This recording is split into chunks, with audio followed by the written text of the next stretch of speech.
Welcome to the podcast for Runaway. I'm the author, Sabine Wilder, here to read my book to you. Let's get started. Chapter 19. Letter.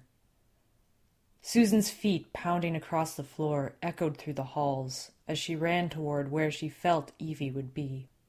The tingle in her spine told her something was wrong. Arguing voices spilled out of an open door, and Susan found herself outside what must have been Evie's study. A Fenris agent stood alert at the doorway, raising a hand at Susan as she approached. He went to bar her way, but Susan stopped at the threshold. Another agent was inside, bagging and labeling a piece of paper, while Lilith and Evie stood staring each other down. "I don't care how obvious a ploy it is. We have to do something." Evie's white fur stood on end, making her look larger than usual. "We are," Lilith responded, as calm and cool as ever. "But that doesn't mean head-on confrontation." "It was addressed to me, not to you, not Fenris," Evie growled. "Of course he sent it to you." Lilith reached for the now protected piece of paper. "You're the most likely to defy orders and play right into his hands." Evie threw her hands in the air. "And did I do that? No. I called you first, like I'm supposed to. I'm cooperating." "Congratulations. Would you like a medal or something?" Lilith's sarcasm was scathing. "Your cooperation is expected." "Then take my advice, Lil." Evie took a step toward her. "Use this as an opportunity to catch him." Lilith ignored her, staring at the piece of paper. "That's exactly what he wants us to do, Evie. We're not going to rush into anything without thinking through the possibilities." "We'll miss our window." "Again, that's what he wants you to think. Use your head for once, not your heart." Lilith finally looked toward the door, acknowledging Susan's presence. "Calling the herd, are we?" "It's not like I'm trying to hide my frustration." Evie crossed her arms over her chest. Susan's mouth went dry. "What's going on?" Evie walked over to her. "I got an invitation to a private party, just Hunter and me." "Which you are not going to follow up on." Lilith made her orders clear. "Fenris will take it from here." "And how long will that take, Lil?" "It takes as long as it takes to get the job done right. I think we have everything we need. You're dismissed." "Then get out of my office!" Evie yelled. Lilith strolled out of the study, followed by the two agents who quickly gathered their things. "What was that all about?" Susan let out a breath she had been holding. She searched the tiny room and the white werewolf for clues, but none were forthcoming. Evie sighed, placing a hand on Susan's shoulder. "It's her way of saying, 'Don't get in my way.' And she's right. We shouldn't disrupt the case." "Don't we get a say in what happens?" "If we're lucky." Evie wouldn't meet her charge's eyes. "Come on. We need to have a meeting." "Were you calling us before, or was that a gut feeling I had?" Susan reflected on Lilith's words. "Part of the bond means being connected to the emotions of your packmates," Evie explained. "When one of us is afraid or in pain, it usually reaches out to the others, sort of like a warning." "That's cool, but kind of weird. What if you don't want the others to know what you're feeling?" "Well," Evie said, "you can learn to block things out so the others don't notice." "Is that hard to learn?" Evie grinned. "It takes practice, along with everything else. But right now, I'd appreciate knowing if you were in any kind of trouble."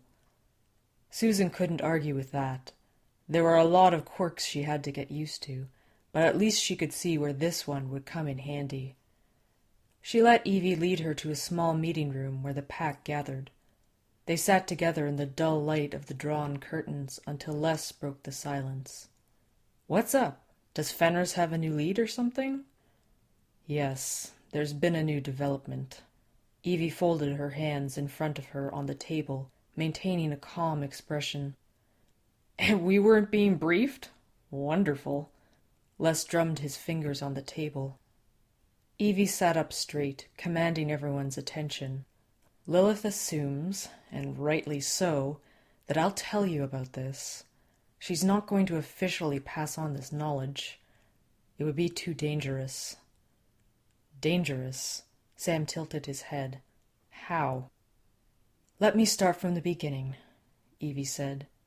I received a letter this morning from Hunter, inviting me to a one-on-one challenge to end things once and for all between us.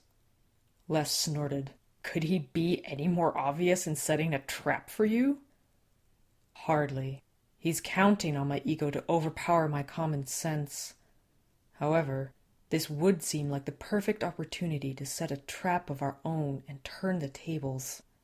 Lilith won't tell me anything, though. I have no idea what Fenris intends on doing with this information, if anything. So what do you have planned? Les asked. Evie remained rigid. I'm still trying to appeal to the higher-ups to get some control back, but it's taking too long. Right now we have a good idea where Hunter is and that he's waiting for me. I'd hate to waste this opportunity. Don't you dare! A shock ran through the room as Anna admonished Evie. Evie gaped at the girl, her jaw hanging slightly open. Evie, Anna said, if anything happens to you, or anyone else for that matter, because you're trying to protect me, I'll never forgive myself. Please don't do anything. Evie suddenly looked old, the wear of long years hanging on her features. This isn't just about you, Anna. Hunter's hurt me far more than you can imagine. Which is even more reason to step back and let Fenris do their job. Anna refused to back down. Evie's eyes were distant and glassy when she spoke. I would gladly sacrifice myself to see an end to this. Don't say that! Anna rose to her feet, shaking in distress. No one has to get hurt. We have to be patient. And how long will you wait? Evie glared at Anna. Years? Decades? What's to say Hunter doesn't disappear off the face of the earth for 100 years, only to torment you and everyone else until we all go mad? I won't be held captive for the rest of my life when I know I can put an end to this. Evie, listen to yourself, Les said. We all need to calm down and think about this. I'm sure we can come up with a reasonable plan, together. Evie slumped forward, resting her face in her hands, her eyes closed. An uncomfortable silence filled the room. Eventually Evie's eyes opened and she sat back. You're both right. I need to think about this and what we should do. I need some time to myself, if the rest of you don't mind. Chairs scraped the floor as everyone rose to make a hasty exit from the meeting room. Susan glanced over her shoulder as she left, but Evie hadn't moved, sitting as still and frightening as a gargoyle, her cold eyes boring a hole into space. Susan bolted upright in her bed. Pain stabbed her chest, and a sick feeling rushed to her head. It took her a moment to realize that though the pain was real, it was not hers. The relief that had begun to wash over her went cold. Beside her in the darkened dorm room, Anna also sat up, clutching her chest. Their eyes met. "Evie!" Anna gasped. Susan swore and ripped the covers off. She vaulted out of bed and ran to the door, tearing it open, but then stopped, realizing she had no idea where she was going. "The entrance hall." Anna came up beside her. "It's the closest place between everyone. At least one of us is getting good at this bond thing." Susan wasted no time running down the hall toward the stairs. She could hear the stirring of Fenris agents in the room across from theirs. It didn't matter. They could do what they liked, but Susan needed to see the faces of her packmates. She needed to smell them, feel them, know that they were real and safe, because there was growing doubt in her heart that they were. The girls were the last to arrive. Cold seeped through the windows and doors, creating a draft that made Susan shiver. The faces of the 3 boys in the hall did nothing to comfort her. They were all drawn with worry. Les was pale, but smiled when he saw them. Everyone moved close together, reaching out to touch the others. "What's going on?" Anna trembled as she wrapped her arms around Les. "Yes, what's happened and where's Evelyn?" From the open gallery a floor above, Lilith was watching them. "What, you mean she managed to get around your security detail?" Les sounded genuinely surprised. Lilith jumped the full story over the gallery railing, landing neatly beside the pack. "Save your scorn, Leslie. Out with it. Where is she?" Other agents began to surround the hall. "I don't know," Les said. "And yet it's clear that something happened or you all wouldn't be standing here." "I don't know where she is." Tears threatened in Les's eyes. "I don't know what she's done, but I do know there was nothing that would have stopped her from taking this whole mess on her shoulders. You know her. You of all people. Did you really think she'd sit quietly by with the chance to end things being waved in her face?" Lilith swore under her breath. "Is she dead?" "No." Les swallowed thickly.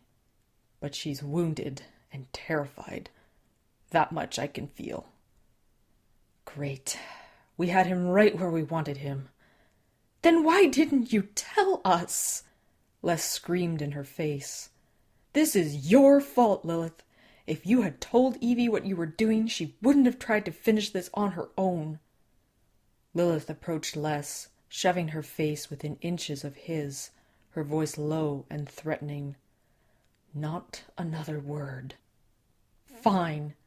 Les threw his hands up in surrender. "Then why don't you tell us, O powerful one, what the plan is to rescue my sister and fix this mess?" Lilith drew back, eyeing each pack member in turn. "There is no plan." "Why not?" Les demanded.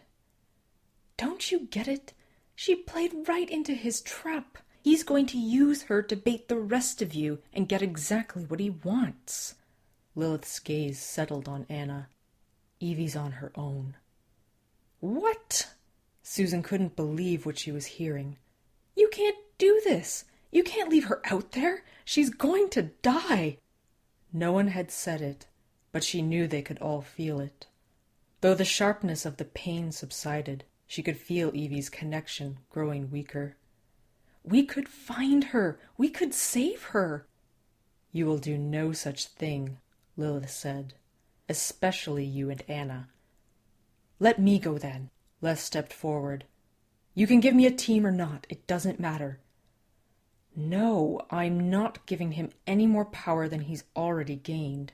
If you don't agree to cooperate and let me handle this, I'll have you restrained." "You'll need to lock me in a silver cage to keep me from going after her." Les shifted and openly bared his teeth at her.